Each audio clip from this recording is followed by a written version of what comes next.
Ba-da-bum-bum-bum. Hey everybody, hey my friends, James Watson, J-Dub, aka the James Train, and today's video is on some time hacks that I've learned over the years to help me with my business. I did kind of a ask campaign and seeing if any of you guys would be interested in some time hacks. So here they are. I'm gonna go ahead and dive into this. I'll probably talk really fast because I've got a lot of information. I wanna give it to you in a short period of time, but you can just go back and watch the video.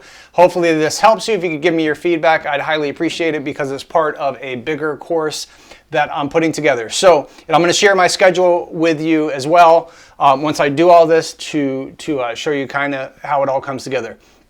So first thing is creating routines. So when I get up in the morning time, I have like a morning routine, I have a midday routine, and what that allows you to do is to take priority or actions and you can kind of clump them together to get everything done. So what I do in the morning time is when I get out of bed, I like to think of 10 things that I'm thankful for. I make a coffee and I stretch. So it's called habit stacking, and if you do a routine, you just get in the habit of doing it, right? So I know that I need to stretch every day because my muscles get tight. I want to do gratitude in the morning time because attitude of gratitude is just putting you in a state of abundance. So when I wake up, I think of things that I'm thankful for. I do my stretching. I put me a pot of coffee on.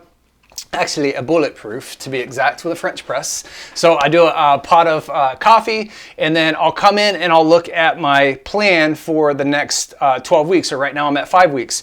So a friend of mine put me onto a book called The 12-Week Year. So basically I review that and I kind of check my stats to see where I'm at compared to what I planned for that 12 weeks, right? So I group those routines together, and then the next thing that I do is I'll take a moment to read a book, or I'll take a moment to go through a course. Right now I'm learning automation, so I'm watching some video courses on automation. So I do that in the morning time. Let me kind of just bring up my schedule for you real quick so you're not just looking at a Word document.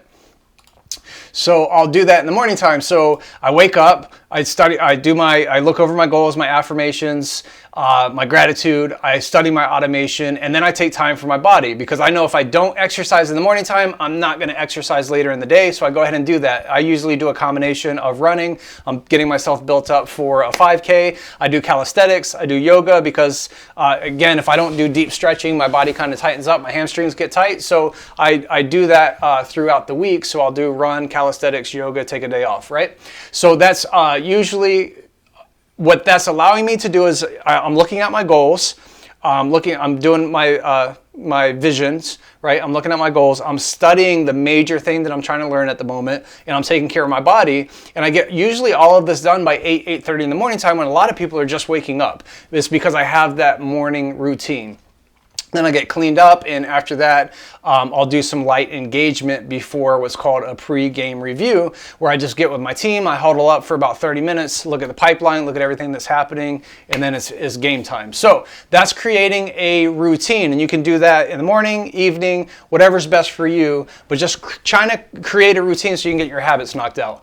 Second thing is grouping like activities together. So if I'm going to meetings, I'll try to schedule back-to-back meetings. If I have phone calls to make, I'll try to schedule them within the same time period, emails within the same time period. If I've got quotes and estimates that I have to get out, I'll do that within the same time period. Videos. I think this is the third video that I recorded today. So I'll block all of the times together, so I just go ahead and crank it out. So what this is so for instance here, hopefully you can see the screen, it says 9:30, so I'll check my messages, I'll reply to emails, I'll see if there's any leads that I need to forward, basically do some engagement online. So I'm grouping all of that engagement in 1 hour and a half window, right? So phone calls with phone calls, emails with emails, meetings with meetings. So group like activities, it'll save you a lot of time when you do that as well. Number 3 is habit stacking. Now, habit stacking is kind of similar to what I showed you on the create routines, but what this is if I'm out running, I might listen to some CEUs, or I may listen to a podcast or an audio book. So I'll do habit stacking. When I'm working out, I like to listen to music, get pumped up, but if I'm out running and walking, sometimes I'll listen to some CEUs. Same thing when you're driving. You probably heard of Drive Time University. If you got a long drive and you're trying to learn something, throw on an audio book and you're taking those two habits and you're kind of stacking them together, right? Fourth thing is automation for repetitive tasks. So I use autoresponders. I'll just give you some examples. There's chatbots that I'm putting in. I have auto filters. So for right now, like I get daily friend requests.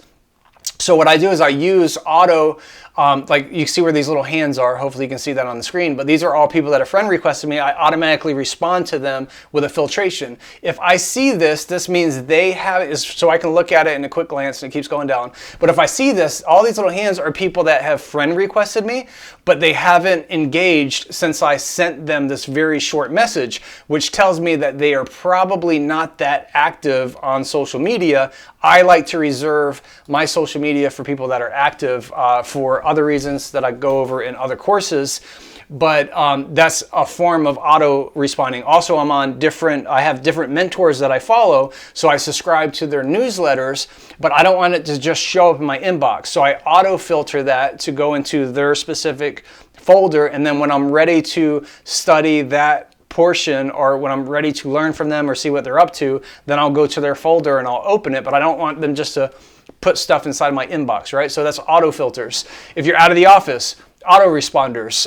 That way you're just automatically responding out to people. You can also use an auto responder to let people know, hey, I'm usually out in the field, I'm doing measurements, your email is very important to me. I only have access to my emails a couple times a day. I'll get back to you later in the day. It lets them know that they've made contact with you and that you will get back to them.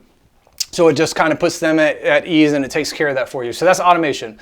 And there's sales funnels and all this different stuff that you can do. Number 5 is using templates for repetitive tasks. So it's kind of like a contract, or swipe copies in emails. If you're going to send swipe copies, or using a template maybe for your estimates or work orders. So anything that you're doing repetitively, instead of having to do it over and over, the obvious is create an actual template in Excel, whatever it is. Maybe go to your printer, get some carbon copies done. Whatever's going to help you save time because of something that's repetitive. So just use those templates. I also use them in emails. So like my follow-up emails have a certain template. Some of my engaging has certain templates. So I use that for repetitive tasks. Next one is 80-20. Pareto principle. I'm not going to go really deep on this, but there's an economist that said 80% of your, basically the principle is 80% of your profits, 80% of your success is going to come from 20% of your activities. So what I'm always doing is I'm looking for my highest income activities. What's going to give me the highest return on my investment? And that's like the 80-20 principle. So if we're going to go down the sheet just a little bit, here's something that you can do. It's called green dot, red dot. I learned this from Steve Larson, one of my mentors.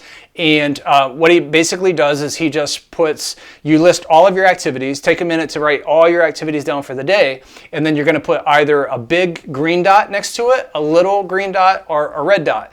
The big green dots are for your highest paying activities. For me, it's like doing one-to-many, doing videos, creating a course, creating a sales funnel that's going to allow me to automate my lead generation. Those are big, high paying activities.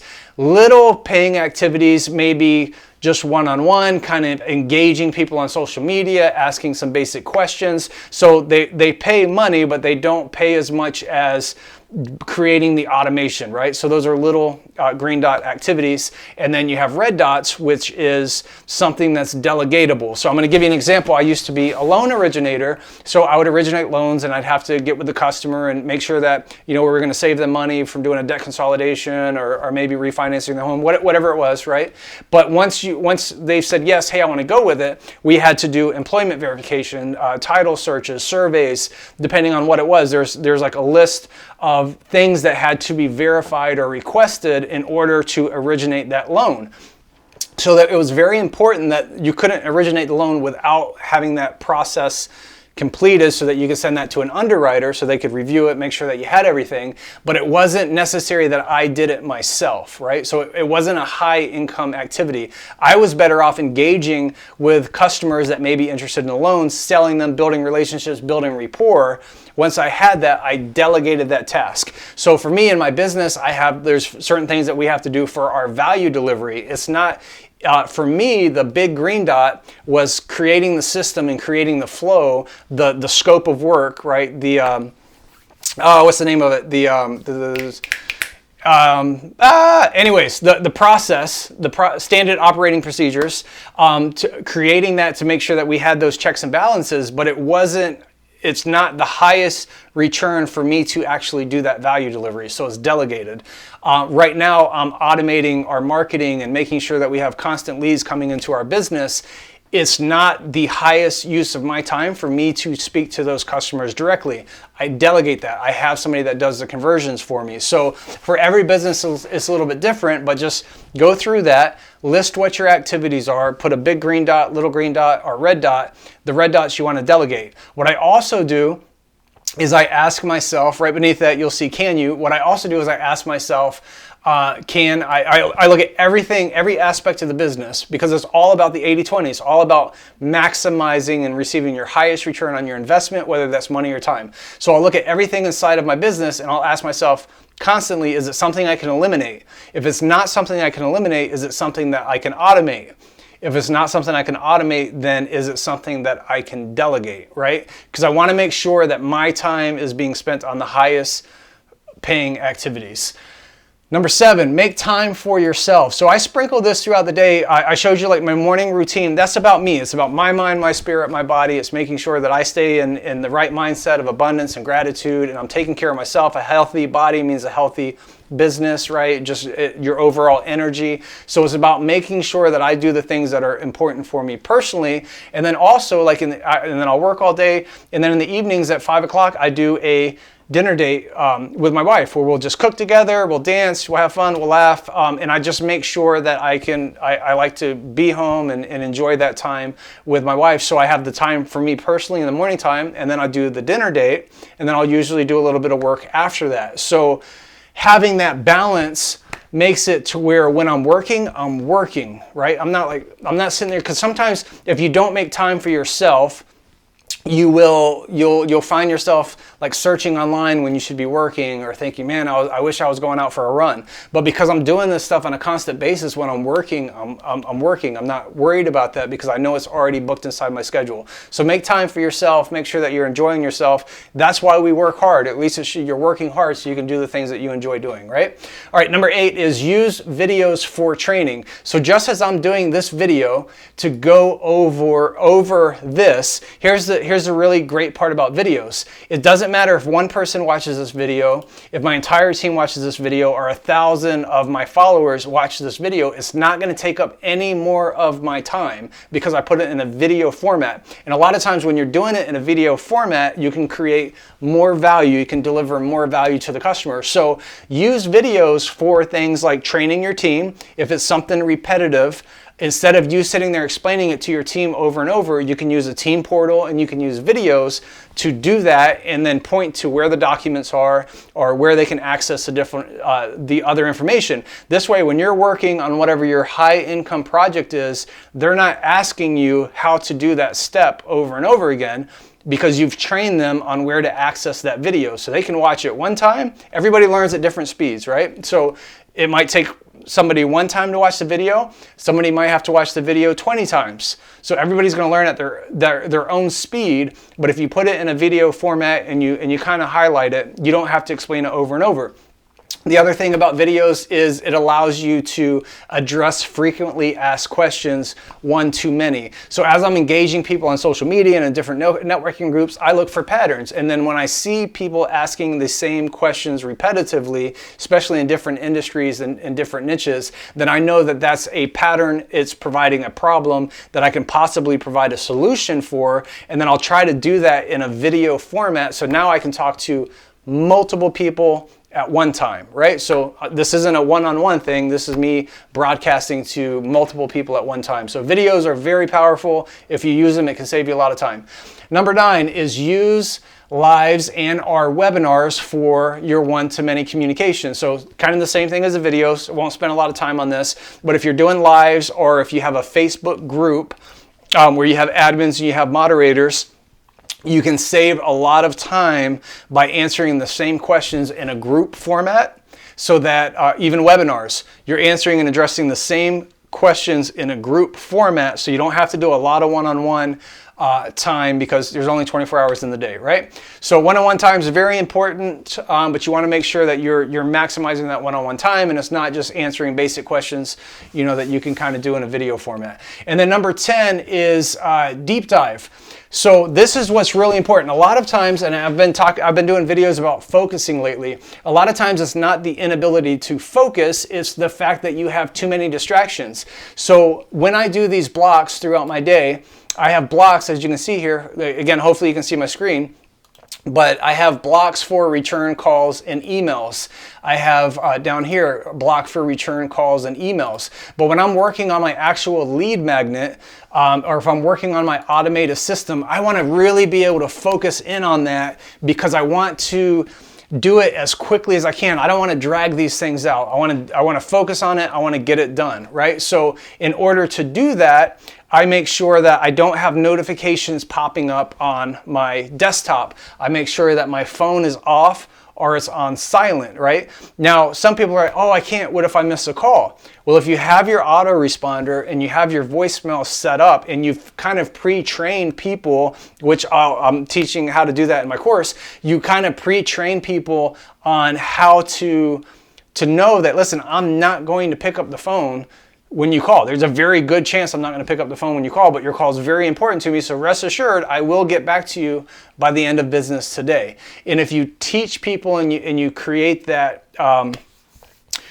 expectation for them, they don't get upset, right? Because if you're good, you should be busy. So that's just one of the things, but I block those times together. So now when I'm doing this video, I receive text messages all day long. I get WhatsApps, I get inboxes, I get emails, I get phone calls all day long. But when I'm deep diving and I'm focused in on something, everything's turned off, right? Because I don't want that distraction.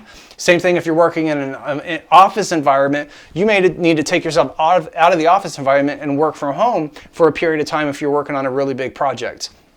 So yeah, just kill those distractions so that you can deep dive, and then know yourself. Me personally, when I'm doing my deep dives, I can usually only do it for a couple hours. I put on some affirmations, or I put on just like there's binary music that I like to listen to for whatever reason. It just puts me in a state where I can really focus. Sometimes I'll put on classical music for if I'm doing this is more productive stuff, but I'm just gonna, here's some little bonuses for you. So when I'm trying to do like focus work, I'll put on stuff like classical music, binary beats, something like that. When I'm trying to get kind of pumped up with what I'm doing, I'll throw on some Tupac, baby. I'll put on something that's gonna pump me up, some type of music that's gonna elevate me. So you can use music for production, whole another video. But make sure whatever your routine is, whatever that you're trying to do, deep dive into what it is that you're doing. I hope this information was helpful. You may need to go back and look at it. But last thing that I want to do, as promised, is I want to show you this actual schedule, kind of how it works. I'm going to run you through my day, and it's also how I do energy management. But this is how I'm able to do 2 businesses, still have time to study, still have time to exercise, still have time for family, still have time for my wife, still have time to take nights off, still take time to do honeydews around the house. I'm able to still do all of that effectively from doing this. So I like to get up at 5 o'clock in the morning. And like I said, when I first get up, I wake up and I go through my plans, my affirmation, my vision, my goals, my gratitude. I drink some coffee, do some light stretching. From 6 to 7, I like to study. Sometimes I'm reading a book. Sometimes I'm going through a course. Right now I'm doing automation because I'm wanting to automate things in my marketing. Then I focus on my body, right? Body, run, calisthenics, whatever it is. That's my morning routine. It's all these activities that are stacked together. Then I'll do light engagement on social media, and then I will do like a pre-game review with my team, and then I'll return any phone calls and emails before I shut everything off and I deep dive. Then I focus on my passive income streams. I'm personally doing intermittent fasting right now, so I don't take my breakfast until 11, and then you'll notice some here on the schedule, I have some little breaks that are just dead time, because there's always something unexpected that comes throughout the day. Now, you may need to have a 30-minute cushion, you may need to have a 1-hour cushion, you may need to have a 2-hour cushion. You have to know your schedule and do that. But depending on what your business is, for me, I don't have that many distractions. So as long as I got an hour or so in there, I'm good. Then I'm going back, I'm deep diving, I'm working on my stuff. In the middle of the day, I like to take a midday break. Just go out, get some oxygen, get some air, walk the dog around the block, stretch my legs because I've been sitting, I'm in fluorescent all day. That recharges me. I'll usually put on a cup of coffee, do that, and then boom, I'm going into my next deep dive. At the end of the day, I'm wrapping up my phone calls and emails again. So if anybody contacted me from the morning time to the evening time, now I'm returning the calls and the emails again to touch base with them. I have salespeople, I have people that are screening the phone calls, so I don't have to sit there all day listening to the phone. You may need to have a few of these blocks throughout the day. 2 might not be enough for you. Then what I do is dinner date with my wife. Again, we like to dance, have a good time. It's like a recharge, right? Get my energy back up. And then in the evening, I'm usually working on creating my next project, which is another automation and passive income. But right now I've got a great team that I network with, the LPs. So I'm putting together something for the LPs to help us grow our chapter. So I'm working on that in the evenings. Right now I'm testing lives. So you can see it's kind of that same pattern. So I'm working on something that's kind of automation. On Tuesday night, I'm working on doing a live.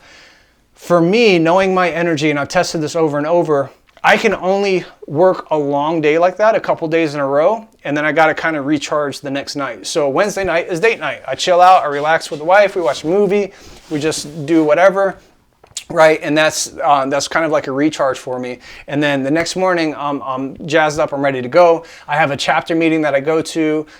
We get to network and talk to each other about our businesses, and then I'll usually get my workout in after that. But sometimes I'll schedule what's called a one-to-one meeting with a chapter member at that point because we're already kind of networking, right? So then I'm just jumping from the chapter meeting to the one-to-one. And then later I'm going into my activities. That night I'm going into, I'm doing another Facebook Live where I'm answering questions that I've kind of filtered throughout the day. And I have other reasons why I'm doing that as well. That's a whole nother video for another day. Friday I'm doing it. Saturday I'm working on activities. You can even see like Saturday morning, I like to take a few hours to do honeydews, just stuff around the house that needs to be done. So I do that. I work on it for a little bit in the evening. And then from Saturday night until Monday morning, I'm off, I'm done, I'm recharging, I'm having fun because that was a full week. I played all out. So, you know, we want to do these things so that we can enjoy ourselves and have fun. And that's my schedule. So I hope this was helpful for you guys. I would love any feedback. This is just kind of like a beta video that I'm doing. I'll do slides and all that before, but if there's anything in here that didn't make sense to you, again, I love your feedback. If you found some of this helpful, please let me know. James Watson, J-Dub, aka the James Train. Hope you're having an amazing day, and we will see you on another video. Bye-bye.